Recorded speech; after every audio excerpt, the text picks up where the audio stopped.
Embedded சிஸ்டமில் real time clock use பண்ணுறதுக்கு DS1307 அப்படின்னு சொல்லக்கூடிய மாடியூலை என்ன பண்ணலாம், நம்ம யூஸ் பண்ணலாம்.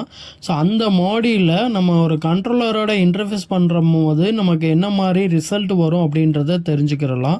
ஃபஸ்ட்டு நமக்கு பார்த்திங்கன்னா கிட்ட நம்ம இன்டர்ஃபேஸ் பண்ணிவிட்டு ஆன் பண்ண உடனே நமக்கு பார்த்திங்கன்னா ஒரு ரியல் டைம் கிளாக் அப்படின்னு சொல்லக்கூடிய ஃபார்மேட், அதாவது டேட்டு டைம், நமக்கு கரண்ட்டாக என்ன டைம் இருக்கோ அந்த டைம் அப்படின்றது அந்த மாடியூலில் என்ன ஆகும் அப்படின்னா ஸ்டோர் ஆகும். ஸோ ப்ரோக்ராமிங்கில் நம்ம அந்த ரியல் டைமுக்கான ஃபங்க்ஷனை எனேபிள் பண்ணியிருந்தோம் அப்படின்னா கரண்ட் டைம் என்னவோ அதை ஆட்டோமேட்டிக்காக என்ன பண்ணிக்கும் அப்படின்னா எடுத்துக்கும். ஸோ இந்த மாடியூலை பொறுத்த வரைக்கும் நமக்கு ஒரு 3 வோல்ட் பேட்டரி இருக்கும். ஸோ அதனால் நம்ம கிட்ட ஆஃப் பண்ணிட்டாலும் அந்த மாடியூலில் இருக்கக்கூடிய டைம் அப்படின்றது ஆஃப் டைம்லேயே ரன் ஆகிட்டு இருக்கும்.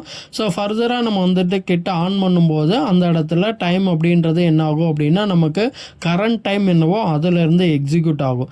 அப்போது எம்படட் சிஸ்டமில் நம்ம டைம் பேஸ் பண்ணி வரக்கூடிய கான்செப்டில் நம்ம இந்த DS1307 அப்படின்னு சொல்லக்கூடிய இந்த மாடியூலை என்ன பண்ணலாம் அப்படின்னா யூஸ் பண்ணலாம். பொதுவாக இந்த மாடியூலை பொறுத்த வரைக்கும் நமக்கு I2C கம்யூனிகேஷன் மெத்தடில் தான் இன்டர்ஃபேஸ் பண்ணுற மாதிரி இருக்கும். ஸோ இதில் பார்த்தீங்கன்னா நமக்கு டேட்டா, கிளாக், MISO, அதே மாதிரி MOSI பின்ஸ், அதே மாதிரி சிப் செலெக்ஷன், இந்த மாதிரியான பின் கான்ஃபிகரேஷன்ஸ் அப்படின்றது இந்த மாடியூலில் அவைலபிளாக இருக்கும். ஸோ இதை பேஸ் பண்ணி தான் நம்ம எனி மைக்ரோ கண்ட்ரோலர் நம்ம DS1307 அப்படின்னு சொல்லக்கூடிய இந்த மாடியூலை நம்ம இன்டர்ஃபேஸ் பண்ணிக்க முடியும்.